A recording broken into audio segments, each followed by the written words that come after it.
कहानी की शुरुआत। विनाश का मंजर, कहानी का दृश्य बहुत ही डरावना है। हमने 6 दानव देवताओं 6 डीमन गॉड्स को तो धूल चटा दी थी, लेकिन आखिरी दानव ने मरते मरते एक ऐसा श्राप छोड़ दिया जो पूरी दुनिया को अपनी आगोश में ले रहा था। विनाश का सागर, सी ऑफ एनाहिलेशन। ये सागर जमीन को मिट्टी में मिला रहा था और देखते ही देखते मानवता का अस्तित्व मिटने की कगार पर पहुंच गया था। हीरो टॉवर, जो पृथ्वी की रक्षा का आखिरी स्तंभ था, अब केवल मलबे का ढेर बन चुका था। चारों तरफ मौत का सन्नाटा पसरा था और इस बर्बादी के बीच मानवता का अंतिम ब्लैकस्मिथ, लोहार ली से हून खून से लथपथ जमीन पर पड़ा था। उसने अपनी धुंधली आंखों से उस राख में तब्दील होती दुनिया को देखा और हताशा में चिल्लाया, हा डैम इट, हमने जीत तो हासिल कर ली, लेकिन फिर भी ऐसा क्यों लग रहा है जैसे हम सब कुछ हार चुके हैं। 3 हाउंड्स का आपसी विवाद, उसकी नजरों के सामने 3 साए खड़े थे। वो 3 योद्धा जिन्हें दुनिया 3 हाउंड्स के नाम से जानती थी। Mad dog Yeom Songha, rabbit dog Louis Valent और कोल्ड डॉग अमीर सिंह। ये तीनों न मानवता के रक्षक थे और न ही दानव सेना के साथी। ये केवल अपने निजी लाभ के लिए लड़ते थे। येओम सोंगहा ने ली से हून की तरफ देखते हुए तीखे लहजे में कहा, लोग तुम्हें हीरो कहेंगे ली से हून। जो कोई भी इस दृश्य को देखेगा उसे यही लगेगा कि तुमने पूरी दुनिया को अकेले बचाया है ना? लुइस वेलेंट ने तुरंत टोकते हुए कहा, अरे उस कमीने की बात पर यकीन मत करो। ये तो वो पाखंडी है जो पूरे युद्ध के दौरान चोट का बहाना बनाकर बस एक कोने में लेटा हुआ था। अमीर सिंह ने बहस को और हवा दी, मैंने तो पहले ही कहा था, तुम तो बस मुफ्त की तारीफें बटोर रहे थे, जबकि मेरा बड़ा भाई अकेले ही दानव सेना की पूरी ताकत का सामना कर रहा था। ली से हून का पारा 7वें आसमान पर पहुंच गया। अपनी आखिरी ताकत बटोरते हुए वो दहाड़ा, अपनी जुबान बंद करो तुम नालायकों। अगर मैंने तुम जैसों के लिए वो जादुई हथियार न बनाए होते तो तुम सब अब तक कई बार मर चुके होते। तुम अब भी नाटक कर रहे हो, यहां तक कि मौत के मुहाने पर भी। अंतिम पछतावा और चमत्कार ली से हून को एहसास हुआ कि ये तीनों शिकारी चाहे कितने भी स्वार्थी और ओछे क्यों न हों, लेकिन हकीकत ये थी कि अंत तक टिके रहने वाले और सबसे ज्यादा योगदान देने वाले यही 3 थे। उसकी आंखों में पछतावे के आंसू थे। उसने फुसफुसाते हुए कहा, तुम लोगों के साथ तालमेल बिठाना कभी आसान नहीं था, यहां तक कि मौत के आखिरी पल में भी नहीं, लेकिन कुछ ही पलों में वे तीनों शिकारी उस प्रलयकारी लहरों की चपेट में आकर दम तोड़ देते हैं। अब ली से हून अकेला बचता है। ली से हून का आखिरी प्रयास, ली से हून समझ जाता है कि अब उसका अंत नजदीक है। वो अपने साथियों के हथियार देखता है और उन्हें ठीक करने की कोशिश करता है, बस इस उम्मीद में कि कम से कम उनके लिए ये एक सम्मानजनक कब्र जैसा होगा। वो अपनी बची कुची ताकत जुटाकर अपने खुद के बॉन्ड स्टोन से एक विशेष ओर निकालता है। वो सोचता है, अगर काश मैंने लोगों की मदद थोड़ा पहले की होती तो शायद सब कुछ बदल सकता था। वो उसे अपनी हथौड़ी से पीटता है तो बदले में उसे एक मामूली सा चाकू मिलता है। इस मामूली चाकू को देखकर उसे बहुत निराशा होती है और वो इसी चाकू से अपना गला रेतकर आत्महत्या कर लेता है। जैसे ही वो अपनी आंखें बंद करने वाला था, उसे एक रहस्यमयी संदेश सुनाई दिया, image skill return to origin को खारिज किया जा रहा है। 31 साल पीछे का पुनर्जन्म। अचानक एक तीखी आवाज ने उसका ध्यान भंग किया। उम्मीदवार ली से हून, तुम अभी क्या कर रहे हो? प्रवेश परीक्षा एंट्रेंस एग्जाम के बीच में ऐसे खोए हुए क्यों हो? ली से हून ने अपनी आंखें खोलीं। उसके सामने वही चिड़चिड़ा परीक्षक खड़ा था। वो हैरान रह जाता है क्योंकि ये वही जगह है जहां वो 31 साल पहले था। वो सोच में पड़ जाता है कि क्या वो मर गया या फिर उसने समय को पीछे धकेल दिया है। नया संकल्प उसे एहसास होता है कि उसके उस बॉन्ड स्टोन ने उसे एक अनोखी शक्ति दी है। ली से हून के पास अब अपना जीवन फिर से जीने का मौका है। वो चिल्लाते हुए कहता है, इस बार मैं सब कुछ पक्का प्रोटेक्ट करूंगा। उसके चेहरे पर एक अजीब सी मुस्कान है। उसे पता है कि इस बार वो अपनी गलतियों को सुधारने के लिए पूरी तरह तैयार है। परीक्षा हॉल में माहौल काफी गर्म है। परीक्षक एक उम्मीदवार के काम को देखकर कह रहे हैं कि उसकी फोर्जिंग की तकनीक धीमी है, लेकिन उसका हर प्रहार एकदम सटीक और साफ है। परीक्षा के दौरान सी हून ने अपनी पहली असाइनमेंट को देखकर उसे ट्रैश बेकार कहा और सबके सामने तोड़ दिया था, क्योंकि वह उसे एक ब्लैकस्मिथ के रूप में स्वीकार नहीं कर सकता था। उसने ऐसा इसलिए किया था क्योंकि वो उस स्तर की चीज को सबमिट नहीं करना चाहता था। तभी ली से हून दृश्य में प्रवेश करता है। वो परीक्षक के पास जाकर कहता है कि वो अपना असाइनमेंट फिर से बनाना चाहता है। परीक्षक हैरान होकर उससे पूछता है कि क्या उसे यकीन है कि वो सही कर रहा है। सी हून पूरे आत्मविश्वास के साथ कहता है, हाँ यस, और फिर परीक्षक उससे कहता है कि वो खुद जाकर बाकी बचे सामान मटेरियल्स ले आए। सी हून बिना हिचकिचाए वहां से निकल जाता है। परीक्षा खत्म होने में सिर्फ 40 मिनट बचे हैं। सी हून जानता है कि इतने कम वक्त में बेहतरीन फोर्जिंग नामुमकिन है। ऊपर से उसका माना ऊर्जा भी कम है। वो सोचता है, ऐसी स्थिति में सबसे अच्छा विकल्प क्या है? वो एक बहुत खतरनाक प्रयोग करता है। वो 5 कलर फ्लेम तकनीक का इस्तेमाल करता है, जिसमें 5 अलग अलग इग्निशन स्टोन्स की ऊर्जा को मिलाया जाता है। लोग सोचते हैं कि वो पागल हो गया है और आग लग जाएगी, इसलिए वे चिल्लाते हैं, आग, जल्दी से अग्निशामक एक्सटिंग्विशर लाओ। परीक्षक उससे कहता है कि उसे तो इतनी समझ होनी चाहिए थी, पर सी-हुन शांत रहता है और आग को नियंत्रित करता है। यह तकनीक बहुत कम माना खर्च करती है और धातु इंगॉट का तापमान इतना बढ़ा देती है कि फोर्जिंग का समय बहुत कम हो जाता है। सी-हुन को पता है कि उसके पास वक्त बिल्कुल नहीं है। वो कहता है, मैं 1 सेकंड भी बर्बाद नहीं कर सकता। वह अपने शरीर को अपनी सीमाओं से परे धकेलता है। 10 मिनट बचे हैं, फिर 3 मिनट और आखिर में सिर्फ 1 मिनट रह जाता है। जब परीक्षक रुको, स्टॉप बोलता है, तब तक सी-हुन अपना काम पूरा कर चुका होता है। उसने 5 कलर फ्लेम ब्लेड बनाई, जिसे परीक्षक ने जांच कर हाई ग्रेड घोषित किया। हथियार की गुणवत्ता देखकर सब हैरान रह जाते हैं। इसके बाद प्रोफेसर किम इन चेओल के कार्यालय में एक गंभीर बातचीत होती है। प्रोफेसर उससे कहता है कि वो अभी भी उसके काम से संतुष्ट नहीं है। सी-हुन सीधे जवाब देता है कि ये जगह उसके मानकों, स्टैंडर्ड्स पर खरी नहीं उतरेगी। प्रोफेसर कहता है कि बेबल के स्मिथिंग विभाग की प्रतिष्ठा खराब है और वहां से कोई अच्छे परिणाम नहीं निकले हैं। सी-हुन आत्मविश्वास के साथ कहता है कि 8 साल में ये विभाग बंद हो जाएगा। जब प्रोफेसर उसे चुनौती देता है तो सी-हुन वादा करता है कि भविष्य में वल्कन नहीं बल्कि वही वो इंसान होगा जो बेबल अकादमी को शीर्ष टॉप पर ले जाएगा। प्रोफेसर किम इन चेओल और ली सी-हुन के बीच बातचीत जारी है। प्रोफेसर, जो एक सीनियर ब्लैकस्मिथ भी हैं, सी-हुन को समझाते हैं कि बेबल अकादमी में टॉप करने के लिए उसे क्लास में सबसे ऊपर होना होगा। वे उसे बेबल अकादमी की संरचना के बारे में विस्तार से बताते हैं, जहां 3 मुख्य फैकल्टी हैं, कॉम्बैट, अकारक्वफ, टेक्निकल बोर्सिपा और सपोर्ट यूआर। प्रोफेसर चेतावनी देते हैं कि बेबल की टेक्निकल फैकल्टी में टॉप करने के बाद भी एक ब्लैकस्मिथ के रूप में सफल होना बहुत कठिन है, इसलिए वे उसे वल्कन अकादमी जाने की सलाह देते हैं। ली सी-हुन प्रोफेसर के इस निस्वार्थ सुझाव से प्रभावित होता है कि वे अपने पद की परवाह किए बिना अपने जूनियर के भविष्य के बारे में सोच रहे हैं और वो मन ही मन उन्हें एक सज्जन व्यक्ति, डिसेंट गाय मानता है। हालांकि सी-हुन का निश्चय अडिग है। वो आत्मविश्वास से कहता है कि जिस जगह वो कदम रखेगा वही जगह सबसे बेहतरीन बन जाएगी। उसकी ये अत्यधिक बातें सुनकर प्रोफेसर को पहले तो हैरानी होती है, लेकिन वे उसके आत्मविश्वास से प्रभावित भी होते हैं। अंत में दोनों के बीच एक कनेक्शन स्थापित हो जाता है और सी-हुन एफिनिटी एक्सट्रैक्शन स्किल के जरिए प्रोफेसर से फायर इन्फ्यूज्ड आयन, एक दुर्लभ धातु को निकालता है। सी-हुन को अपनी कमजोर स्थिति का एहसास है। उसके स्टैट्स अन्य फ्रेशर्स की तुलना में काफी खराब हैं, लेकिन वह इसे अपने पुनर्जन्म, रिटर्निंग टू द पास्ट की एक छोटी कीमत मानता है। उसका मुख्य लक्ष्य उन पैंडेमोनियम राक्षसों और 6 महान दानव देवताओं के विनाशकारी भविष्य को रोकना है। वो समझता है कि भविष्य के महत्वपूर्ण विवरणों को याद रखने के लिए उसे किसी मेमोरी संबंधित टूल या स्किल की आवश्यकता है। इसी बीच उसका कनेक्शन लेवल बढ़कर लेवल 1 हो जाता है, जिससे उसे नई स्किल एफिनिटी इम्प्रिंट प्राप्त होती है। 1 हफ्ते बाद जब वो बेबल अकादमी पहुंचता है तो उसे रिफाइनिंग रूम में जाने में थोड़ी उलझन होती है, लेकिन अंततः वो सही जगह ढूंढ लेता है। रिफाइनिंग रूम में उसकी मुलाकात वाइस डीन माइकल वॉर्मट से होती है, जो सी-हुन के रिलैक्स्ड रवैये और देर से आने के कारण उसे डांटते हैं, क्योंकि बाकी सब पहले से ही प्रतीक्षा कर रहे थे। सी-हुन महसूस करता है कि रिफाइनिंग विभाग की स्थिति न केवल खराब है, बल्कि वे उच्च अधिकारियों के साथ भी विवाद में हैं। तभी वहां रियू युन्हा का प्रवेश होता है, जो बेबल की बोर्सिप्पा फैकल्टी की डीन है। सी-हुन उन्हें देखते ही पूरी तरह से स्तब्ध, मेंटल ब्रेकडाउन हो जाता है, क्योंकि उसे उम्मीद नहीं थी कि वे वहां मौजूद होंगी। रियू युन्हा के साथ अतीत का संबंध परीक्षा शुरू होने से पहले जब ली सी-हुन ने रियू युन्हा को बेबल अकादमी की बोर्सिप्पा फैकल्टी का डीन बनते देखा तो उसका मानसिक संतुलन डगमगा गया। रियू युन्हा केवल एक डीन नहीं बल्कि वेपन ईटर के रूप में प्रसिद्ध एक एस रैंक हीरो है। सी-हुन उसे अपने पिछले जीवन रिग्रेशन से पहले के एक नियमित ग्राहक के रूप में जानता है, जिसके साथ उसने लंबे समय तक हथियारों का व्यापार किया था। उसे अपनी पुरानी यादें ताज़ा हो आईं, जहां उसने पछतावे के साथ सोचा कि कैसे उसने युन्हा के लिए बनाए गए एक हथियार को खाते हुए देखा था। यह मुलाकात उसके लिए चौंकाने वाली थी, क्योंकि एक शक्तिशाली हीरो का अकादमी में डीन होना उसकी भविष्य की योजनाओं के लिए बहुत महत्वपूर्ण था। परीक्षा का जाल और माइकल बार्मट की चाल। वाइस डीन माइकल बार्मट ने परीक्षा का विषय एल्केमिकल स्मेल्टिंग रखा, जो पूरी तरह से उनके अपने बेटे हंस बार्मट की विशेषज्ञता के अनुकूल था। ये परीक्षा 90 मिनट की थी, जिसमें छात्रों को तलवार के साथ इस्तेमाल होने वाला एक हथियार बनाना था। माइकल बार्मट ने परीक्षा में हंस को लाभ पहुंचाने के लिए ऐसी सामग्री और परिस्थितियां चुनी थीं जो केवल हंस के कौशल के अनुरूप थीं।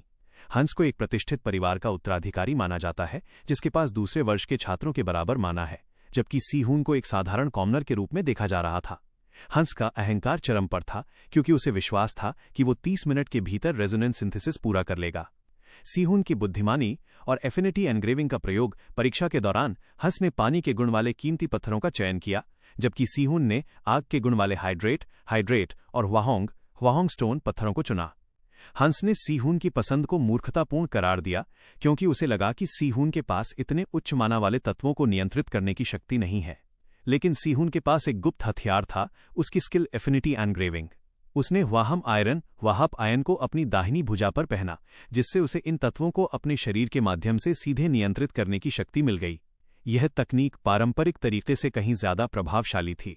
अभूतपूर्व सफलता और हंस का अपमान सीहून की एकाग्रता इतनी गहरी थी कि उसने सबको चौंकाते हुए अत्यंत कम समय में अपना निर्माण पूरा कर लिया। उसने ह्वाजिकचो नाम का एक रेयर ग्रेड म्यान बनाया, जिसमें वाइल्डफायर नामक एक विशेष स्किल भी निहित थी। जब यह हथियार तैयार हुआ तो वहां मौजूद परीक्षक और छात्र स्तब्ध रह गए। हंस बार्मट को यह विश्वास ही नहीं हो रहा था कि एक कमजोर छात्र ने इतनी जल्दी और इतनी सटीकता से एलिमेंटल माना को सिंथेसाइज कर लिया है, जबकि वो खुद इसे एक जटिल प्रक्रिया समझता था। हंस जो सीहून को एक मामूली बाधा मानकर चल रहा था, उसका अहंकार पूरी तरह टूट गया।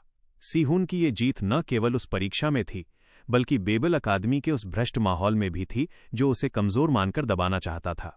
परीक्षा खत्म होने के बाद स्मिथिंग विभाग के एग्जाम हॉल में जो गहमागहमी मची वो देखते ही बनती थी। वाइसडीन माइकल बार्मट गुस्से में लाल पीले थे और उन्होंने प्रोफेसर किम इंचियोल पर आरोप लगाया कि सीहून ने परीक्षा में चीटिंग की है।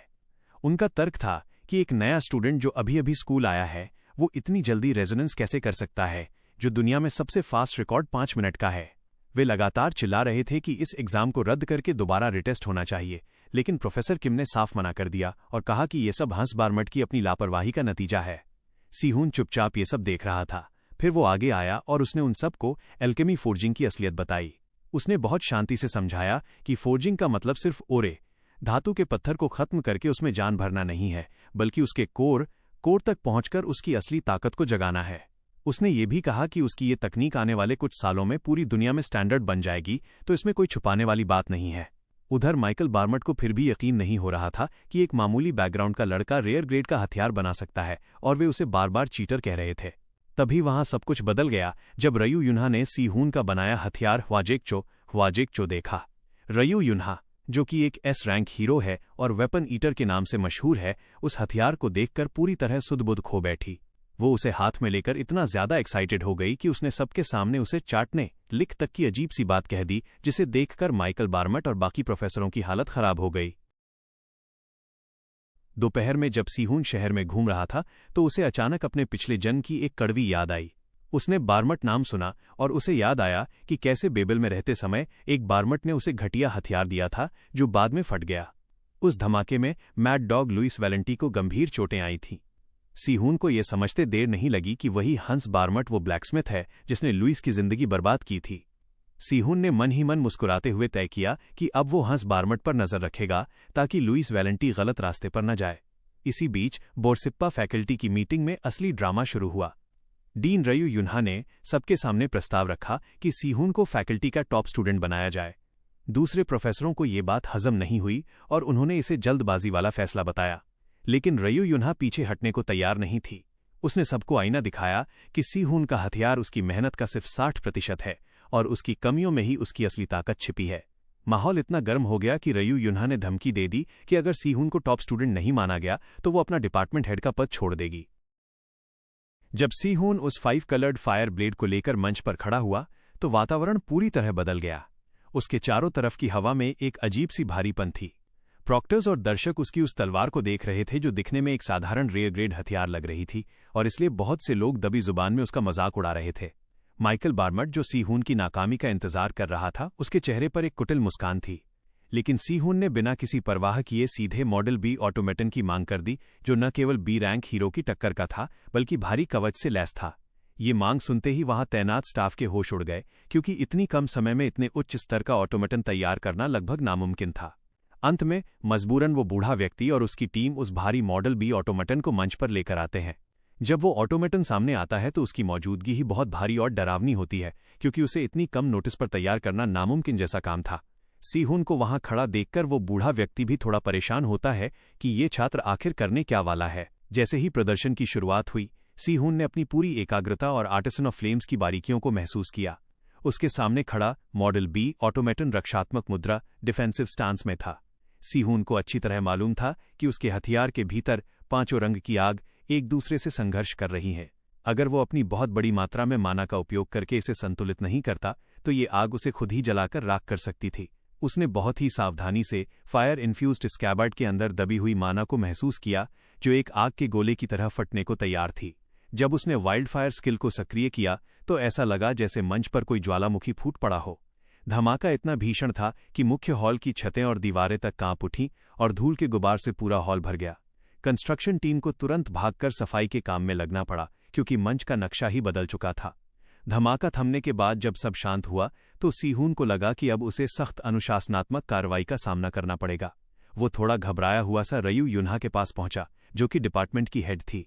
उसने झुककर और बहुत ही विनम्रता के साथ माफी मांगी कि उसने हॉल को बुरी तरह क्षतिग्रस्त कर दिया और शायद उसे अपनी ताकत पर थोड़ा संयम रखना चाहिए था। लेकिन रयू युन्हा का व्यवहार बिल्कुल उलट था। वो सीहून को डांटने के बजाय उसके हथियार को एक भूखे शिकारी की तरह देख रही थी। उसने सीहून को उस हथियार के लिए बाजार मूल्य से 10 गुना अधिक कीमत देने का प्रस्ताव रखा, जो कि उस अकादमी में किसी भी छात्र के लिए एक अविश्वसनीय ऑफर था। रयू युन्हा की आंखों में उस हथियार के प्रति जो पागलपन और ललक थी, उसे देखकर सीहून हक्का बक्का रह गया। ये वह पल था जब रयू युन्हा और सीहून के बीच एक गहरा और गुप्त संबंध स्थापित हुआ, जिसे सीहून के सिस्टम ने एफिनिटी एस्टैब्लिश्ड के रूप में दर्ज किया। यह रिश्ता न केवल सीहून के लिए भविष्य में मददगार साबित होने वाला था, बल्कि इसने उसे अकादमी के सबसे शक्तिशाली लोगों के बीच एक सम्मानजनक जगह भी दिला दी। जब सम्राट लुडविग शुबर्ट ने मंच संभाला तो उन्होंने बेबल अकादमी की नींव और उद्देश्य को बहुत प्रभावशाली तरीके से रखा। उन्होंने बताया कि 54 साल पहले जब स्वर्ग से टावर ऑफ हीरोज मिला तो उसके जवाब में अंडरवर्ल्ड ने स्वैम्प ऑफ पांडिमोनियम को खोल दिया, जिससे पूरी दुनिया एक भयानक तबाही के दौर से गुजरी। इसी अराजकता की लहर से बेबल अकादमी का जन्म हुआ, जो प्रशांत महासागर के बीच स्थित है और जहां से इतिहास के अनगिनत हीरो निकले हैं। सम्राट ने अपनी पूरी गरिमा के साथ छात्रों को उनकी जिम्मेदारी याद दिलाई और उन्हें आगे बढ़ने, मार्च फॉरवर्ड का आदेश दिया। सीहून उन्हें देख रहा था और सोच रहा था कि वे देखने में तो काफी भले इंसान लगते हैं, हालांकि उसका मानना था कि वे उतने महान भी नहीं हैं जितना लोग उन्हें मानते हैं। इसके बाद डेमॉन्स्ट्रेशन शुरू हुआ, जिसके लिए मैरिनेट फैक्ट्री द्वारा निर्मित एक मॉडल 9 ऑटोमेटन को लाया गया। ये गोलम इतना शक्तिशाली था कि एक सी रैंक हीरो के साथ बराबरी की टक्कर ले सकता था। कॉम्बैट फैकल्टी से जैक मायर्स का नाम पुकारा गया। जैक के बारे में अफवाह थी कि वो तलवारबाजी के मशहूर परिवार से होकर भी एक अलग ही तरह का मार्शल आर्टिस्ट है, और उस दिन वो अफवाह सच साबित हुई। जैक ने बड़ी ही फुर्ती से उस ऑटोमटन को चित कर दिया। सीहून हैरान था, क्योंकि उसे याद था कि उसके पिछले जीवन में जैक की मौत 20 साल की उम्र के मध्य में ही हो गई थी, जो कि एक ए रैंक के लिए बहुत छोटी उम्र थी। सीहून सोच रहा था कि इतनी अद्भुत प्रतिभा होने के बावजूद जैक का भविष्य इतना छोटा क्यों रहा। जैक के बाद सपोर्ट फैकल्टी की बारी थी, जहां से एरिका इनोवे मंच पर आई। एरिका जापान के 3 महान कुलीन परिवारों में से एक की बड़ी बेटी थी। लोग जानते थे कि वो एक एस रैंक हीरो के रूप में नाम कमाएगी, जो मिथिक ग्रेड हथियार चलाती है, लेकिन सीहून का नजरिया अलग था। उसे पता था कि भविष्य में एरिका एक फींड बन जाएगी और अपने ही परिवार द्वारा मार दी जाएगी, इसलिए उसने जानबूझकर उससे दूरी बनाए रखी, क्योंकि उसे पता था कि उसके करीब जाना खतरे से खाली नहीं है। एरिका ने जब हमला किया तो उसने एक कौवे क्रो का रूप लेकर पलक झपकते ही ऑटोमटन के कवच को भेद दिया। उसकी शक्ति देखकर भीड़ पूरी तरह पागल हो गई और सब तालियां बजाने लगे। एरिका का प्रदर्शन इतना शानदार था कि वहां की हवा में दबाव सा महसूस होने लगा। सीहून अब मंच के किनारे खड़ा था और उसे अच्छे से एहसास हो गया था कि अगर उसने बस अपने सामान्य गियर्स दिखाकर प्रदर्शन खत्म किया तो भीड़ उसे बू करके मंच से उतार देगी। टेक्नोलॉजी फैकल्टी के टॉप कैडेट के तौर पर जब ली सीहून का नाम पुकारा गया तो वो धीरे धीरे मंच की ओर बढ़ा। उसकी नज़रों में एक अजीब सा आत्मविश्वास था, क्योंकि वो जानता था कि अब जो वो करने वाला है वो इन सबके प्रदर्शन को फीका कर देगा। रयू युन्हा के साथ सीहून का एक विशेष और मजबूत संबंध एफिनिटी स्थापित हो गया, जिसके बाद उसे आयरन डेवरिंग स्टील प्राप्त हुआ, जो छूने वाली किसी भी लोहे की वस्तु को पिघलाकर उसे अपने कोर में मिला लेता है। सीहून अपने मन में सोचता है कि पिछले रिग्रेशन में उसे रयू युन्हा को कई बार हथियार देने पड़ते थे, तब जाकर ये संबंध बनता था, लेकिन इस बार ये बहुत जल्द हो गया। तभी किम इंचियोल वहां पहुंचता है। किम इंचियोल, डीन, चेयरमैन चाहते हैं कि प्रेजेंटेशन समारोह तुरंत शुरू हो। क्या मैं कैडेट ली सीहून को ले जा सकता हूं? डीन, रयू युन्हा, समझी। तो फिर बाद में मिलते हैं। सीहून को मार्दुक एस्टेट के पुराने मुख्य भवन में ले जाया गया, जहां उसे चेयरमैन के सामने विनम्र रहने की चेतावनी दी गई, क्योंकि चेयरमैन का स्तर सबसे अलग था। चेयरमैन लुडविग, तो तुम हो कैडेट ली सीहून। आज के डेमॉन्स्ट्रेशन में तुम्हारे दिखाए गए हथियार काफी दिलचस्प थे। मैं ये तो नहीं कह सकता कि उनमें सुधार की कोई गुंजाइश नहीं थी, लेकिन उन्होंने मुझे तुम्हारे भविष्य के प्रति आशान्वित किया है। इसलिए तुम्हारी प्रतिभा और प्रयास के सम्मान में बताओ तुम्हें क्या चाहिए। मैं तुम्हें 2 इनाम दूंगा। सीहून ने अपनी जादुई शक्ति और याददाश्त बढ़ाने के लिए हेवी डार्क इंक और ड्रीम आइवरी चुनी, जो बेहद दुर्लभ वस्तुएं थीं। इसे अभी संभालना कठिन होगा, लेकिन मुझे अंदाजा है कि इसका उपयोग कैसे करना है। चेयरमैन, मैंने वे इनाम इसलिए दिए क्योंकि उस बच्चे में उन्हें संभालने की पर्याप्त क्षमता थी। इसका मतलब है कि उसमें इतनी गहराई है कि वो तुम्हें ऐसा लगा, और सच तो ये है कि मैं भी उस गहराई को नहीं समझ सकता। अगली क्लास में प्रोजेक्शन अलॉय का उपयोग करके अवतार बनाने का काम दिया गया। प्रोफेसर, चूंकि ये पहली क्लास है, हम आत्म परिचय से शुरुआत करेंगे। यह धातु सामान्य अयस्कों की तुलना में जादू के प्रति दर्जनों गुना अधिक संवेदनशील है। यदि मैं इसमें अपनी जादुई शक्ति डालूं, तो मन में सोचा गया हथियार आसानी से बन जाता है। ये अवतार आपके उन गुणों को दर्शाते हैं जिनसे आप अनजान हैं। क्लास के दौरान लंच पर हंस बार्मट और अन्य छात्र सीहून से ईर्ष्या कर रहे थे, और उन्होंने सीहून को नीचा दिखाने की कोशिश की, लेकिन सीहून अपनी जगह और क्षमता से वाकिफ था। जब ली सीहून की बारी आई, तो वो बिना डरे सामने आया। सीहून, मैं पहले से ही फैकल्टी का टॉप कैडेट हूं, इसलिए अपनी शक्ति छिपाने की कोई आवश्यकता नहीं है। चूंकि मैं ये कर ही रहा हूं, तो मैं पूरी ताकत लगा देता हूं। तब हुआ जब सीहून ने अपनी पूरी जादुई शक्ति को प्रोजेक्शन अलॉय में प्रवाहित कर दिया, जिससे एक विशाल और चमकदार ऊर्जा का विस्फोट हुआ, जिसने पूरी क्लास को दंग कर दिया। ली सीहून के शानदार प्रदर्शन के बाद अकादमी का वातावरण पूरी तरह बदल गया है। उसके द्वारा बनाए गए अवतार के पास भारी भीड़ जमा हो गई है। अकादमी के विद्यार्थी आपस में चर्चा कर रहे हैं कि क्या ये सिर्फ एक फ्रेशमैन के लिए संभव है। उनका मानना है कि सीहून का अलग स्तर पर होना अभी भी विश्वास करने लायक नहीं है। हालांकि कुछ विद्यार्थी इसे अभी भी केवल एक संयोग या उसकी कुशलता का नतीजा बता रहे हैं। इस बात को लेकर वहां काफी बहस छिड़ गई है कि क्या इतने समय बाद इस मेल्टिंग विभाग से कोई टॉप स्टूडेंट निकला है। सीहून की तकनीक और उसकी सटीक टाइमिंग को देखकर दंग है। वो सोचता है कि सीहून ने बिना किसी गलती के इतना सटीक काम किया है, तो अब उसे सिखाने के लिए कुछ बचा ही नहीं है। असिस्टेंट इंस्ट्रक्टर सीहून के पास जाता है और पूछता है, क्या तुम इसे फिर से तोड़ने वाले हो? हमें इसे इस सप्ताह की स्मेल्टिंग क्लास के बाद डिलीवर करना है, इसलिए इसे बिल्कुल मत तोड़ना। सीहून ने पलटकर पूछा, डिलीवर करना? कैडेट अपना बजट कैसे सुरक्षित करते हैं? इंस्ट्रक्टर ने जवाब दिया, बेबेल अकादमी बाहर बेचे गए हथियारों के प्रदर्शन की समीक्षा के बाद हमारा समर्थन करती है। वैसे तुम्हारे शरीर में या तुम्हारी माना में कहाँ कमी है? सीहून ने अपनी असंतुष्टि जताई। फिलहाल मेरा शरीर मेरा साथ नहीं दे रहा है। मुझे ट्रेनिंग के उपकरण बनाने के लिए हैवी रॉक को स्मेल्ट करना है, पर मेरे पास उसके लिए स्टेमिना की कमी है। इंस्ट्रक्टर ने सुझाव दिया कि उसे ट्रेनिंग के बजाय बफ्स का उपयोग करना चाहिए। ये सुनकर सीहून को एक नया रास्ता मिल गया। उसने इंस्ट्रक्टर को सलाह दी कि फोर्जिंग के दौरान माना कम खर्च करें और अपनी स्ट्राइक को एक बिंदु पर केंद्रित रखें। ये सुनकर इंस्ट्रक्टर पूरी तरह चकित रह गया। इसके बाद सीहून शामनिज्म विभाग की तरफ निकल गया। वहां पहुंचते ही उसने देखा कि एरिका और उसके कुछ साथी वहां मौजूद हैं। एरिका के उन साथियों ने सीहून को देखते ही उस पर तंज कसा और उसके साधारण बैकग्राउंड को लेकर उसका मजाक उड़ाने की कोशिश की।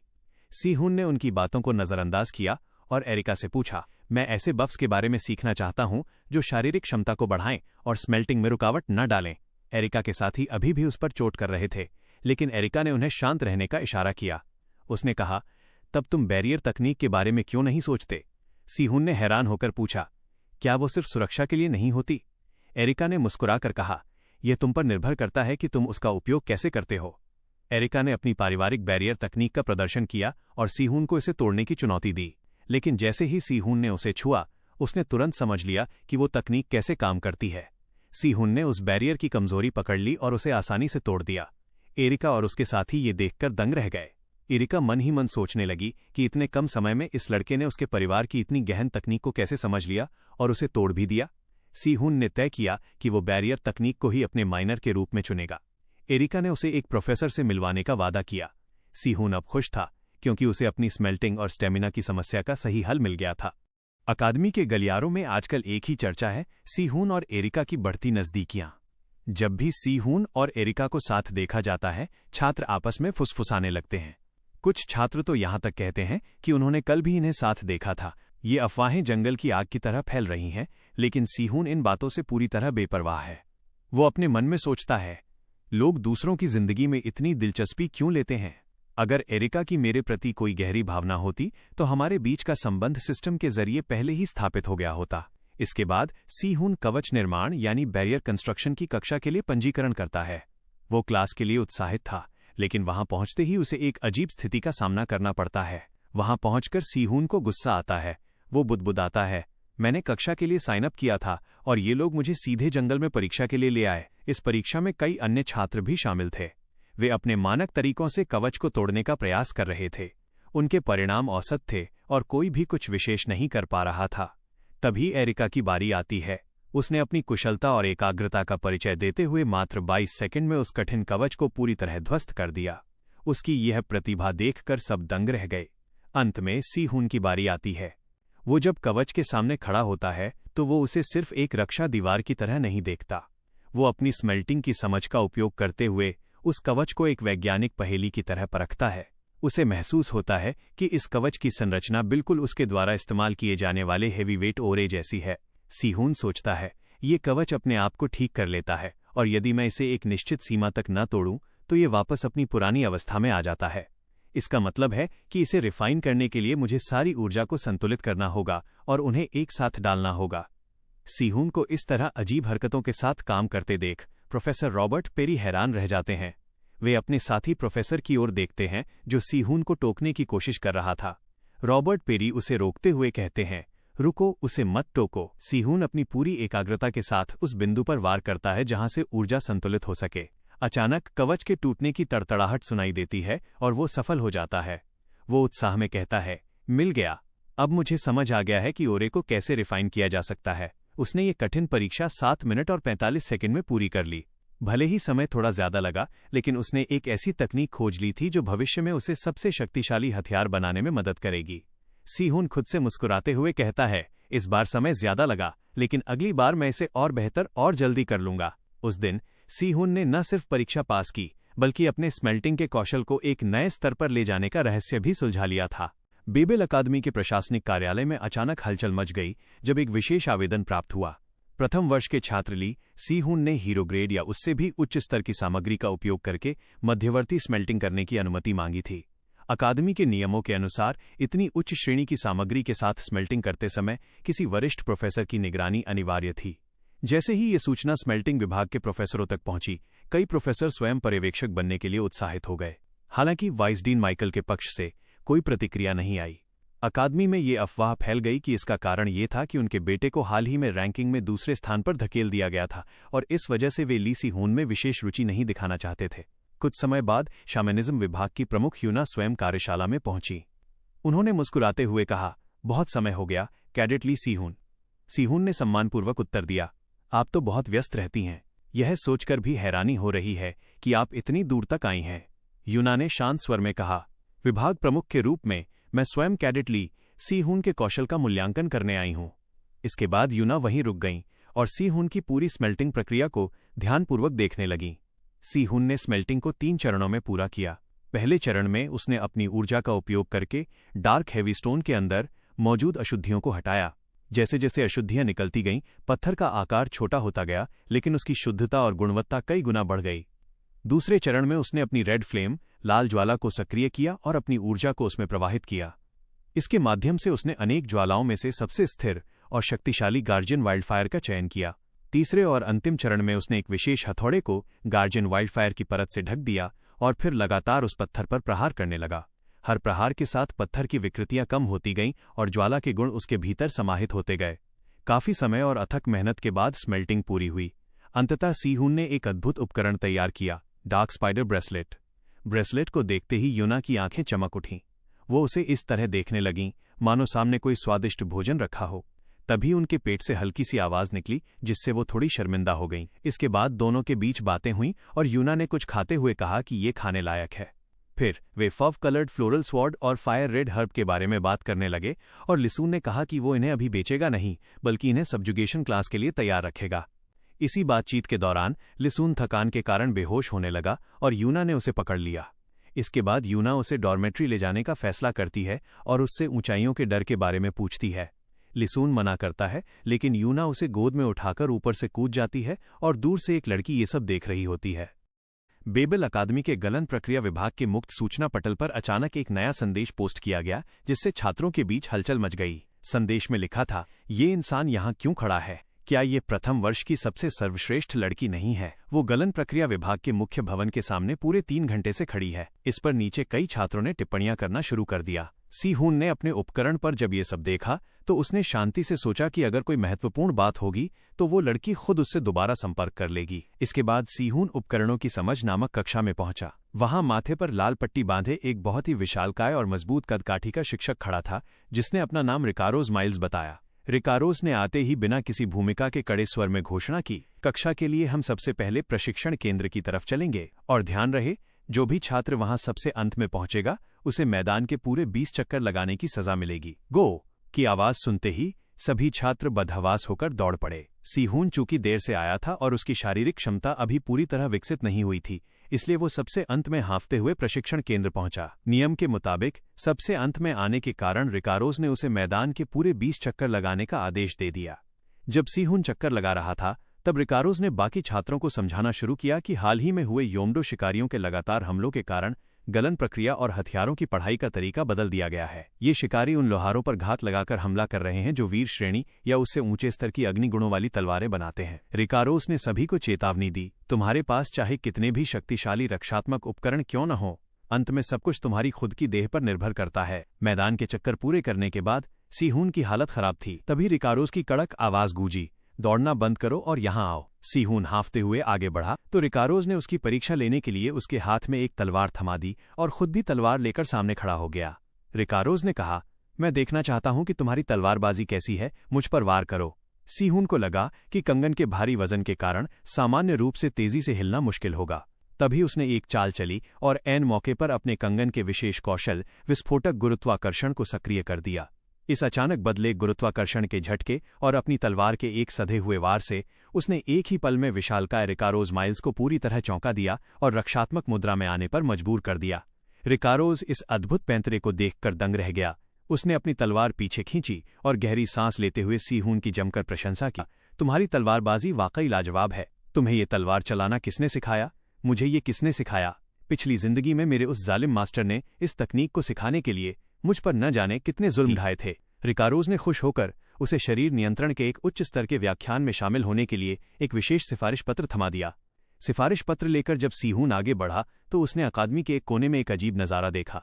एक नया छात्र वहां जमीन पर घुटनों के बल बैठा हुआ था और एक अधेड़ उम्र के व्यक्ति के पैर पकड़कर रोते हुए विनती कर रहा था, कृपया मुझे अपनी तलवारबाजी की गुप्त तकनीक सिखा दीजिए। लेकिन वो व्यक्ति कोई और नहीं बल्कि सीहून का वही पुराना मास्टर था। मास्टर ने कड़े और रूखे स्वर में उस लड़के को झटकते हुए कहा, पीछे हटो, मैंने कह दिया ना कि मैं इस समय किसी को भी अपनी तकनीक नहीं सिखा रहा हूं तो नहीं सिखा रहा हूं। सीहून ने आगे बढ़कर रिकारोज द्वारा दिया गया वो सिफारिश पत्र मास्टर के हाथों में सौंप दिया। बहुत अच्छे, मैं तुम्हें सिखाने के लिए तैयार हूं। मास्टर ने सीहून और उसी लड़के की तरफ देखा जो अभी अभी उनके पैरों में रो रहा था।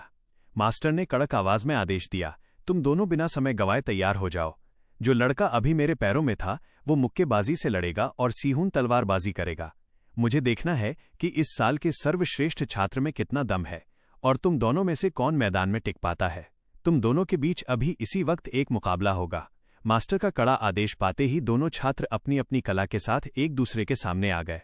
अगले ही पल उनके बीच मुक्कों और तलवारों का जबरदस्त घमासान शुरू हो गया। दोनों अपनी पूरी ताकत और पैंतरेबाजी से एक दूसरे पर वार कर रहे थे और वहां का पूरा माहौल भारी तनाव से भर गया था। अंत में मुकाबला मुक्केबाजी पर ही आ गया। ली सेहून और उस घमंडी छात्र के बीच मुकाबला खत्म होने के बाद मास्टर ने उसे बाहर जाने के लिए कहा। जब वो नहीं माना तो मास्टर ने वादा किया कि अगर वो अभी चला जाएगा तो अगली बार वो उसके लिए कोई अच्छा काम करवा देगा। इसके बाद वह छात्र बाहर चला गया। उसके बाद मास्टर ने ली सेहून को अपनी तलवारबाजी का हुनर दिखाने के लिए कहा और जब सेहून ने अपनी तकनीक दिखाई तो मास्टर ने उसकी कमियों को पकड़कर उसे जमकर डांटा। वहां से निकलने के बाद रास्ते में ली सेहून की मुलाकात उसी लड़के से हुई जिसने पहले उसे बाहर निकाला था। वो लड़का दौड़कर आया और उसे एरिका का इनविटेशन दिया। ली सेहून हैरान हो गया क्योंकि ये वही इनविटेशन था जिसे उसने पिछली बार उसके शील्ड को तोड़ने के लिए नष्ट कर दिया था। इस बार उसे ये बिना तोड़े मिल गया, जिसके लिए ली सेहून ने उसे धन्यवाद कहा। आगे बढ़ते हुए ली सेहून की टक्कर एक लड़की से हुई जो ली सेहून द्वारा बनाए गए ब्रेसलेट को देखकर हैरान हो गई और पूछने लगी कि क्या इसे उसने ही बनाया है। उस लड़की का नाम लीह क्लॉडेल है और वो एक बहुत बड़ी जादूगरनी है। दोनों में ब्रेसलेट की बनावट और डिज़ाइन को लेकर बहुत देर तक बातचीत चलती रही। तभी वहां एरिका का एक साथी आता है जो बहुत गुस्से में होता है। वो ली सेहून पर रौब झाड़ता है और एरिका से बदतमीजी के लिए माफ़ी मांगने को कहता है। ली सेहून जवाब देता है कि उसे जो भी कहना है वो यहीं पर आकर कहे। माहौल गर्म हो जाने के बाद वो एरिका का साथी ली सेहून को लड़ाई के लिए ललकारता है और अपनी ब्लैक पैंथर वाली तकनीक का इस्तेमाल करके एक खतरनाक हमला करता है। लेकिन ली सेहून बहुत शांत रहता है और अपने बाएं हाथ से ही उस पैंथर वाले हमले को बड़ी आसानी से रोक देता है। यह देखकर वो लड़का दंग रह जाता है। इसके बाद ली सेहून अपनी मुट्ठी कसता है और एक जोरदार मुक्का उस लड़के के पेट में दे मारता है। उस एक मुक्के से ही वो लड़का वहीं जमीन पर ढेर हो जाता है और बुरी तरह हार जाता है। ये सब देखकर ली क्लॉडेल हैरान रह जाती है और ली सेहून की ताकत की तारीफ करती है। कहानी की शुरुआत वहां से होती है जहां वो लड़का पेट पर हाथ रखकर दर्द से कराहते हुए जा रहा होता है और सोचता है कि उसने कभी उम्मीद नहीं की थी कि कोई नया छात्र इस तरह का जवाब देगा। तभी वहां एरिका आ जाती हैं। एरिका उससे कहती हैं कि वो लिसन का वो खंजर देखना चाहती हैं। एरिका उस खंजर को देखकर समझ जाती हैं कि इसमें एक जब्त न होने वाला जादुई मंत्र गुदा हुआ है। वो सोचती हैं कि क्या लिसन ने प्रोफेसर रॉबर्ट के सिद्धांत और उनकी खुद की जादूगरी के आधार पर कोई जवाबी कला बनाई है। दूसरी तरफ लिसन बैठा हुआ होता है कि तभी अचानक उसके सामने एक सूचना आती है कि एरिका के साथ एक संबंध स्थापित हो गया है। लिसन ये देखकर हैरान हो जाता है और सोचता है कि क्या उसने मुझ पर और उस चेले के बीच हुई लड़ाई पर नजर रखी थी, लेकिन वो ज्यादा परवाह नहीं करता। इसके बाद लिसन प्रोफेसर किम इंच्योल की क्लास में जाता है जिसके लिए वो काफी उत्सुक था। हालांकि वहां वही पुरानी बातें बार बार सुनने को मिल रही थीं जो वो पहले से ही जानता था। प्रोफेसर समझाते हैं कि भले ही धातु एक ही हो, लेकिन उसके अंदर के जादुई ऊर्जा की बनावट को कैसे बदला जाता है, इसी से उसका पूरा रूप बदल सकता है। प्रोफेसर समझाते हैं कि हथियारों की विविधता इसी रूप परिवर्तन पर निर्भर करती है। इसलिए एक लोहार के रूप में आपको उस धातु की पूरी क्षमता को समझना होगा जिसे आप संभाल रहे हैं। इसके बाद प्रोफेसर व्यावहारिक परीक्षा के लिए सभी छात्रों को एक एक लोहे का टुकड़ा देते हैं। इस काम को पूरा करने के लिए 10 मिनट का समय दिया जाता है। परीक्षा शुरू होते ही बाकी छात्र परेशान हो जाते हैं, लेकिन लिसन बहुत ही आराम से अपना काम पूरा कर लेता है और कहता है कि मेरा हो गया। लिसन के साथ साथ एक और छात्र हंस वॉर्मट भी इस परीक्षा को पूरा कर लेता है। प्रोफेसर उन दोनों को देखकर कहते हैं कि ठीक है, तो तुम दोनों अब अगले चरण पर बढ़ोगे। अगले चरण में प्रोफेसर एक और कठिन जादुई ऊर्जा का उदाहरण दिखाते हैं और उसे लोहे पर लागू करने के लिए कहते हैं। हंस वॉर्मट मन ही मन सोचता है कि उसकी रफ्तार और निपुणता लिसन जैसी ही है और इस बार वो जीत जाएगा। हंस वॉर्मट अपना पूरा जोर लगाकर एक बेहतरीन बनावट तैयार करता है और खुश होकर कहता है कि ये हर तरफ से बिल्कुल सही है। लेकिन तभी प्रोफेसर आकर उसे टोकते हैं और कहते हैं कि हंस वॉर्मट, इस लोहे के टुकड़े को वापस इसके असली रूप में बदलो। हंस जैसे ही उसे वापस बदलने की कोशिश करता है, वो नाकाम हो जाता है। हंस घबराकर कहता है कि उसने तो बिल्कुल वैसा ही किया जैसा प्रोफेसर ने निर्देश दिया था। इस पर प्रोफेसर उसे डांटते हुए याद दिलाते हैं कि मैंने पहले ही कहा था कि तुम्हें धातु की क्षमता को पूरी तरह समझना होगा। अगर बदले हुए रूप को वापस ठीक करना असंभव हो जाए तो औजार बदलता नहीं है। हंस वॉर्मट लिसन की तरफ देखकर सोचता है कि क्या इस लड़के को इस बात का अंदाजा पहले से था। तभी लिसन अपना हाथ आगे बढ़ाता है और कहता है कि इतना काफी रहेगा। वो बहुत ही आसानी से उस संवेदनशील लोहे को बिल्कुल सही तरीके से बदल देता है और वापस पहले जैसा कर देता है। पूरी क्लास में कानाफूसी होने लगती है कि क्या इसने नहीं कहा था कि ये काम नहीं करेगा। प्रोफेसर खुद हैरान रह जाते हैं। लिसन मुस्कुराते हुए कहता है कि ये केवल इसलिए संभव हुआ क्योंकि ये लोहे का टुकड़ा छात्रों के सीखने के लिए तैयार किया गया था। अगर ये कोई साधारण लोहा होता तो ये नामुमकिन होता। प्रोफेसर उसकी बात से सहमत होते हैं। प्रोफेसर सोचते हैं कि वे खुद इस बात को देखने में नाकाम रहे। दरअसल वो सूत्र जिसे तोड़ने की बात हो रही थी उसे दशकों पहले री केन्से ने बनाया था, जो कि एक महान लोहार थे। क्लास खत्म होने की घोषणा होती है। जाते जाते प्रोफेसर किम इंच्योल लिसन को रोकते हैं और पूछते हैं कि क्या तुम्हारे पास 1 मिनट का समय है। प्रोफेसर मेज पर एक चमकता लाल रंग का रत्न रखते हैं। उस रत्न की जानकारी दिखाई देती है कि ये एक दुर्लभ और सबसे उत्तम गुणवत्ता वाला लाल आग का रत्न है। प्रोफेसर कहते हैं कि मैंने सुना है कि तुम लाल आग को संभाल सकते हो, इसलिए मैंने इसे खास तुम्हारे लिए तैयार किया है। अगर तुम इसके रस को सोख लेते हो तो ये तुम्हारी लाल आग को हमेशा के लिए बहुत ज्यादा मजबूत कर देगा। लिसन का चेहरा खुशी से खिल उठता है। वो झुककर प्रोफेसर का शुक्रिया अदा करता है और कहता है कि धन्यवाद, ये वाकई मेरे लिए बहुत बड़ी मदद होगी। अंत में प्रोफेसर लिसन से पूछते हैं कि और मैं ये भी पूछना चाहता था कि क्या तुम मेरे द्वारा पढ़ाए जाने वाले वैकल्पिक विषय को लेने में रुचि रखते हो।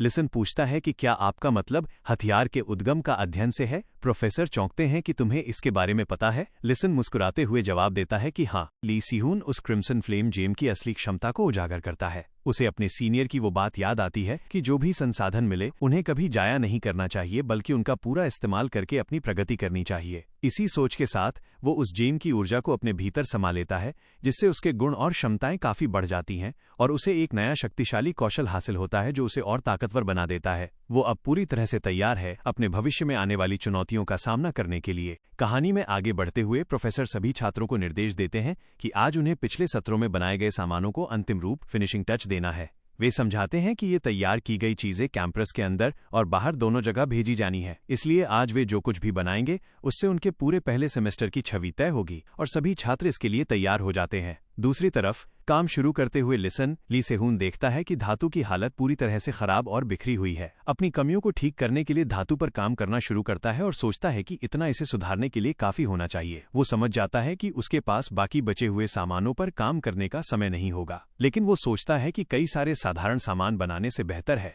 कि किसी एक ही चीज को पूरी सटीकता और सही तरीके से गढ़ा जाए। वो पूरे ध्यान से काम में जुट जाता है। तभी उसे एक जानी पहचानी आवाज सुनाई देती है, दुनिया के ढहने की आवाज। लिसन सोचता है कि जब भी उसे ये अनूठी आवाज सुनाई देती है वो समझ जाता है कि उसने किसी महान और बेहतरीन चीज का निर्माण कर लिया है। हथियार व्हाइट लाइट ग्रेट स्वॉर्ड का निर्माण पूरा हो चुका है। अगले दिन शनिवार की सुबह सैटरडे मॉर्निंग होती है। ली सेहून लिसन एक लड़की के साथ जा रहा होता है और वह लड़की कहती है कि मुझे आश्चर्य है, एन्चेंटमेंट प्रोसेस देखना चाहते हो। वहां थोड़ी भीड़ होती है तो वो लड़की कहती है कि चिंता मत करो, मेरा कार्यस्थल वर्क स्पेस थोड़ा एकांत में है। वे दोनों चलते हुए एक दूर दराज इलाके में बनी एक लोहार की दुकान पर पहुंचते हैं जिसका नाम अकालकुफ स्मिथी होता है। वहां पहुंचकर वो लड़की जोर से आवाज लगाती है, दादी। दादी बाहर आती हैं। वे उसे ताना मारते हुए कहती हैं कि बेबेल एकेडमी अब पूरी तरह से गिर चुकी है, जो उन्होंने ऐसे मासूम और कमजोर दिखने वाले लड़के को रख लिया है। इस पर वो लड़की बताती है कि ये इस साल बोर्सिपा डिपार्टमेंट का टॉप स्टूडेंट है। हेलेना उन दोनों को डांटते हुए कहती हैं कि वक्त खराब मत करो और सीधे अंदर वर्कशॉप में काम पर लगो ताकि तुम जल्दी यहां से जा सको, क्योंकि नए छात्रों की वजह से इस हफ्ते उनके पास काम का ढेर लगा हुआ है। लड़की मेज पर अपना एन्चेंटमेंट पैलेट खोलती है जिसमें पिसे हुए माना स्टोन से बने अलग अलग रंगों के पाउडर होते हैं। इसके बाद वो पूरी तरह अपने काम में डूब जाती है।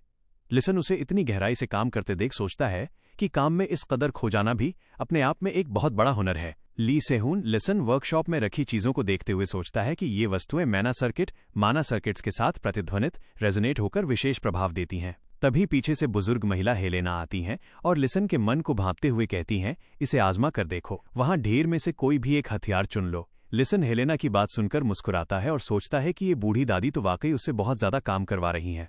लेकिन फिर वो सोचता है कि अगर उसे उस उच्च स्तर के कस्टमाइज्ड सान पत्थर कस्टम वेटस्टोन का इस्तेमाल करने को मिल रहा है तो इस मौके का फायदा उठाना ही बेहतर है। तो इस बूढ़ी दादी हेलेना की शर्त मानकर काम करना घाटे का सौदा नहीं है। वह तुरंत काम शुरू करने के लिए एक हथियार उठा लेता है। जैसे ही लिसन हथियार को ठीक करने के लिए अपने हाथों में लेता है, हेलेना बहुत बारीकी से उसके खड़े होने के तरीके, उसकी पकड़ और उसके हाथों की हरकतों को देखने लगती हैं। लिसन के काम करने का अंदाज इतना सधा हुआ और अद्भुत होता है कि हेलेना के होश उड़ जाते हैं। हेलेना गहरे सदमे में आ जाती हैं और मन ही मन हैरान होकर सोचती हैं, यह लड़का कोई मामूली छात्र नहीं है। इसके काम करने का यह तरीका, ये तो हूबहू आयरन ब्लड सोर्डस्मिथ। हेलेना को अपनी आंखों पर यकीन नहीं होता कि इतने सालों बाद उन्हें फिर से वही महान तकनीक किसी इतने छोटे लड़के में देखने को मिल रही है। सेहून मन ही मन सोच रहा है। उसे पता चलता है कि जिस हार्डवेयर दुकान पर एक बुजुर्ग महिला बैठती हैं वो असल में बाबिल के धातु विज्ञान विभाग की प्रोफेसर रह चुकी हैं और 5 साल पहले रिटायर हुई थीं। सेहून अपने भविष्य के ज्ञान कि आने वाले समय में यह विभाग बाबिल का सबसे कमजोर विभाग बनने वाला है, इसलिए वह इस बात को हल्के में नहीं लेता। इसी बीच रिया क्लोडल नाम की लड़की ली सेहून से अपनी जादुई कला या इंचेंटमेंट के बारे में राय मांगती है। सेहून उसकी तारीफ करते हुए कहता है कि तुम्हारी बुनियादी चीजें मजबूत हैं, लेकिन तुम्हारी सोच बहुत सीमित है। वो रिया को टोकता है कि तुमने इससे बेहतर तरीका सोचा था, फिर भी उसका इस्तेमाल नहीं किया। रिया चौंक जाती है कि सेहून को ये कैसे पता चला। सेहून उसे समझाता है कि न जानना तो सीखने से ठीक हो सकता है, लेकिन जानकर भी सही तरीका इस्तेमाल न करना एक बड़ी समस्या है। वो उसे एक दार्शनिक उदाहरण देकर समझाता है कि अगर पानी के नीचे पत्थर रखना फोर्जिंग गढ़ना है तो पानी की सतह के ऊपर उस डूबे हुए पत्थर की छवि को उकेरना एन्चेंटमेंट है। इसके बाद वह क्रिम्सन लोटस और व्हाइट रेडियंस फ्लो जैसी शक्तियों का प्रदर्शन करता है। भाग 2 सेहून दिखाता है कि जादुई संवर्धन केवल हथियार की बाहरी सतह पर नहीं बल्कि उसके भीतर परतों में दिया जाना चाहिए। यदि एक परत काफी न हो तो उसे कई परतों में विभाजित कर देना चाहिए। ऐसा करने से क्रिम्सन लोटस के प्रवाह के साथ एक भयानक घातक इरादा हथियार से टपकने लगता है। रिया ये देखकर दंग रह जाती है और इसे एक अधूरा लेकिन अद्भुत इंचैंटमेंट मानती है। वो बेहद उत्साहित होकर सेहुन को जूनियर कहकर पुकारती है और गिड़गिड़ाते हुए कहती है कि उसे ये हथियार कुछ समय के लिए उधार दे दे ताकि वो इसे पूरी तरह से फिर से बना सके। सेहुन उसे वो हथियार देने के लिए मान जाता है। रिया खुशी से पागल होकर कहती है, thank you, I love you. इसी समय सेहुन की प्रणाली में एक नोटिफिकेशन आता है कि लक्ष्य रिया क्लोडिल से कनेक्शन निकाला जा रहा है और क्रिएटर ली सेहुन के साथ कनेक्शन लेवल 1 है। इसके बाद दृश्य बदलता है और चारों तरफ लोगों की भीड़ दिखाई देती है जो आपस में फुसफुसा रही है। लोग बातें कर रहे हैं कि आज आखिरकार उन्हें 3 हाउंड्स में से किसी एक को देखने का मौका मिलेगा। इसी भीड़ में ली सेहुन के पीछे पीछे एक काली आंखों और काले बालों वाली लड़की चल रही है। सेहुन पीछे मुड़कर उससे पूछता है कि वो क्या कर रही है, तो वो कहती है कि वो उसका पीछा कर रही है और थोड़ी दूरी से देखेगी। सेहुन हार मानकर उसे साथ चलने की अनुमति दे देता है। वे दोनों मार्शल आर्ट्स विभाग के एक विशाल स्टेडियम में पहुंचते हैं जहां रैंकिंग मैच होने जा रहा है। मार्शल आर्ट्स विभाग की सबसे कम उम्र की प्रोफेसर लैन फेंग होस्ट के रूप में स्टेज पर आती हैं और प्रतियोगियों का परिचय कराना शुरू करती हैं। वो पहली प्रतियोगी का परिचय देती हैं जो अकाल कप की 4th ईयर क्लास की टॉप सीनियर है। मायर्स परिवार की वारिस है जो लगातार एस रैंक हीरोज पैदा करने के लिए जाना जाता है। एरिया मायर्स जो एक एक्टिव ए रैंक हीरो और होली स्वॉर्ड मास्टर है और भीड़ उसके लिए पागल हो रही होती है। इसके बाद होस्ट आज के पहले चैलेंजर का परिचय देती हैं जो कोरिया की सांस्कृतिक विरासत flame wheel withering blossom spear का उत्तराधिकारी है और स्पीयर आर्ट्स विभाग के तीसरे वर्ष का टॉप खिलाड़ी है। उसका नाम घोषित होता है योम सियोंगहा, जिसे मैड डॉग भी कहा जा रहा है। दोनों के बीच मुकाबला शुरू होता है। सियोंगहा अपनी आग उगलने वाले भाले से एरिया मायर्स पर जोरदार हमला करता है, लेकिन एरिया बहुत ही शांत और मुस्कुराते हुए चेहरे के साथ उसके सभी हमलों को अपनी तलवार से आसानी से ब्लॉक कर देती है। सियोंगहा गुस्से और हताशा में अपने दांत भींचने लगता है। एरिया के केवल एक काउंटर अटैक से सियोंगहा का संतुलन बिगड़ जाता है। दर्शकों के बीच बैठा ली सेहुन इस मैच को करीब से देख रहा है। वो सियोंगहा के प्रदर्शन का आकलन करते हुए सोचता है कि उसकी कम उम्र को देखते हुए ये खेल स्तर से काफी नीचे था। वो सोचता है कि क्या इस उत्तराधिकारी को सही ट्रेनिंग या सपोर्ट नहीं मिला, लेकिन सेहुन को जो बात सबसे ज्यादा परेशान करती है वो है सियोंगहा का हथियार। मैदान में एरिया मायर्स की तलवार सियोंगहा के गले पर टिकी होती है, जिसके बाद सियोंगहा अपनी हार स्वीकार करते हुए कहता है कि वो हार गया। होस्ट एरिया मायर्स को विजेता घोषित करती हैं और सियोंगहा बिना इंटरव्यू दिए ही मैदान छोड़कर चला जाता है। विजेता एरिया दर्शकों के मनोरंजन के लिए एक सवाल जवाब सेशन शुरू करती है। सियोंगहा को बुरे मूड में जाते देख ली सेहुन भी वहां से उठकर जाने लगता है। उसके साथ आई लड़की पूछती है कि क्या तुम पूरा मैच देखे बिना ही जा रहे हो। सेहुन कहता है कि उसे इस तरह के मैचों में कोई दिलचस्पी नहीं है। वो लड़की राहत की सांस लेती है कि कम से कम सेहुन उसके भाई से मिलने नहीं आया था। अंत में विजेता एरिया मायर्स दूर से जाते हुए ली सेहुन को देखती है और मुस्कुराते हुए सोचती है कि क्या कोई दिलचस्प नया छात्र है। पार्क के पास बने एक मार्शल आर्ट्स हॉल से कहानी शुरू होती है। मुख्य किरदार ली सीहून वहां अकेले बैठे योम सोंगहा को देखता है जो लंबी सांस ले रहा होता है। सीहून मन ही मन सोचता है कि यह वही योम सोंगहा है जो भविष्य में डेथ स्क्वाड की रीढ़ की हड्डी बना था। भले ही उसका स्वभाव बेहद खराब था, लेकिन अंत में उसने आर्च डेविल को हराने के लिए अपनी जान दांव पर लगा दी थी। सीहून सोचता है कि चूंकि अभी सोंगहा अपने उस पागलपन वाले दौर में नहीं पहुंचा है, इसलिए शायद इस बार शांति से उससे शक्ति का पत्थर हासिल किया जा सकता है। सोंगहा सीहून को अपनी तरफ आते देख भांप जाता है और पूछता है कि क्या तुम मेरी लड़ाई का अभ्यास देख रहे थे। सीहून कहता है कि हाँ, कुछ वैसा ही। तुमने मुझे ढूंढ लिया, तुम में कुछ काबिलियत तो है, लेकिन तुम यहाँ क्या कर रहे हो। सीहून मन में सोचने लगता है कि सोंगहा इस तरह का बर्ताव क्यों कर रहा है। फिर वो खुलकर कहता है कि मैं उम्मीद कर रहा था कि हम कुछ देर बात कर सकें। इस पर सोंगहा रूखेपन से कहता है कि दफा हो जाओ। सोंगहा बात काटते हुए कहता है कि चूंकि तुम्हें समझ नहीं आ रहा, इसलिए मैं सिर्फ एक बार कहूंगा। मुझे कमजोर लोग नापसंद हैं, खासकर वो लोग जो खुद से एक काम नहीं कर सकते, फिर भी थोड़ी बहुत मामूली काबिलियत के दम पर खुद को मेरे बराबर समझने की जुर्रत करते हैं। सोंगहा की ये बात सुनकर सीहून समझ जाता है कि इसके इस घमंडी बर्ताव को देखकर शब्दों से बात बनना नामुमकिन है। सीहून पीछे हटने से मना कर देता है, जिससे माहौल तनावपूर्ण हो जाता है। सीहून कहता है कि ऐसा लगता है कि आपका पीछे हटने का कोई इरादा नहीं है, तो मुझे आपको बस एक बात बताने दीजिए, आपकी खास कला की विरासत आपके कारण ही खत्म हो जाएगी। ये सुनते ही सोंगहा गुस्से से आग बबूला हो जाता है और सीधे सीहून पर हमला करने के लिए झपटता है। वो अपनी पूरी ताकत से भरा हुआ एक जोरदार घूंसा सीहून पर चलाता है। जैसे ही सोंगहा का घूंसा करीब आता है, सीहून अपनी विशेष क्षमता सक्रिय करता है। सीहून बड़ी आसानी आसानी से सोंघा के ताकत से भरे घूंसे को हवा में ही रोक देता है। सोंघा हैरान रह जाता है और सोचता है कि इसने मेरे घूंसे को रोक दिया तो ये यहाँ का टॉप स्टूडेंट ऐसे ही नहीं बना, शायद ये बात करने के लायक था। लेकिन तभी खेल पलट जाता है। हवा में सोंघा के हमले के बाद बची हुई ऊर्जा यानी आग की लपटें तैर रही होती हैं। सीहून की क्षमता के कारण वो लपटें सोंघा के काबू से बाहर होकर सीधे सीहून के हाथों में समाने लगती हैं। सोंघा पूरी तरह हैरान होकर सोचता है कि क्या उन लपटों को सिर्फ मेरी ताकत पर प्रतिक्रिया देनी चाहिए थी, ये इसके हाथों में कैसे चली गईं? सोंघा गुस्से में अपना आपा खोने लगता है। सीहून मन में सोचता है कि भविष्य में जो बड़ा नरसंहार हुआ था वो इसके इसी गुस्से की वजह से हुआ होगा। सीहून को महसूस होता है कि उसकी क्षमता का समय खत्म होने वाला है, इसलिए वो सोंघा को पूरी तरह कुचलने का मन बना लेता है। दोनों एक बार फिर टकराने ही वाले होते हैं कि अचानक बीच में जेक मायर्स आ जाता है। जेक बीच में कूदकर सोंघा का हाथ पकड़ लेता है, जिससे सोंघा चौंक जाता है। सोंघा जेक को देखकर थोड़ा रुकता है और पूछता है कि क्या तुम इसे जानते हो? जेक घबराते हुए जवाब देता है कि हाँ, कुछ हद तक। सोंघा कड़े लहजे में कहता है कि जाओ यहाँ से। जेक तुरंत कहता है कि जी सर। जेक तुरंत सीहून का हाथ पकड़कर खींचने लगता है। सीहून जाते जाते भी सोंघा को चेतावनी देता है कि तुम याद रखना जो मैंने, लेकिन जेक उसका मुंह बंद कराते हुए कहता है कि बकवास बंद करो और जल्दी चलो। दूसरी तरफ अकेले खड़ा सोंघा अपने गुस्से पर पछताता है कि उसने अपना आपा खोकर घूंसा चला दिया था, जिससे उसके गुरु और उनकी कला की प्रतिष्ठा दांव पर लग सकती थी। वो गुस्से से सीहून का नाम बुदबुदाता है। वहां से दूर आने के बाद जेक मायर्स राहत की सांस लेता है और सीहून को डांटता है कि तुम क्या सोच रहे थे जो उस सीनियर से पंगा ले लिया? सीहून कहता है कि बस थोड़ा सा खतरनाक था और कुछ नहीं। इसी बीच सीहून के सामने संदेश आता है कि टारगेट येओम सोंघा के साथ कनेक्शन बन गया है। सीहून सोचता है कि सोंघा का स्वभाव उम्मीद से ज्यादा नरम है। सीहून पूछता है कि क्या तुम्हारा हाथ ठीक है? जैक मायर्स जवाब देता है कि हाँ, ये बिल्कुल ठीक है। मेरे हाथ मेरे शरीर के किसी भी अन्य हिस्से से ज्यादा मजबूत और सख्त हैं। तभी जेक अचानक सीहून से पूछता है कि वैसे तुमने वहाँ मेरी बड़ी बहन के बारे में क्या कहा था? सीहून कहता है कि तुम्हारा मतलब आर्या मायर्स से है? कुछ खास नहीं, बस यही कि वो थोड़ी बदतमीज और घमंडी है। ये सुनते ही जेक के होश उड़ जाते हैं। वह चिल्लाकर कहता है कि क्या कोई ताज्जुब नहीं कि मेरी बहन तुम्हारे बारे में इतने सवाल क्यों पूछ रही थी? मेरी बहन ने सचमुच तुम में दिलचस्पी ली है।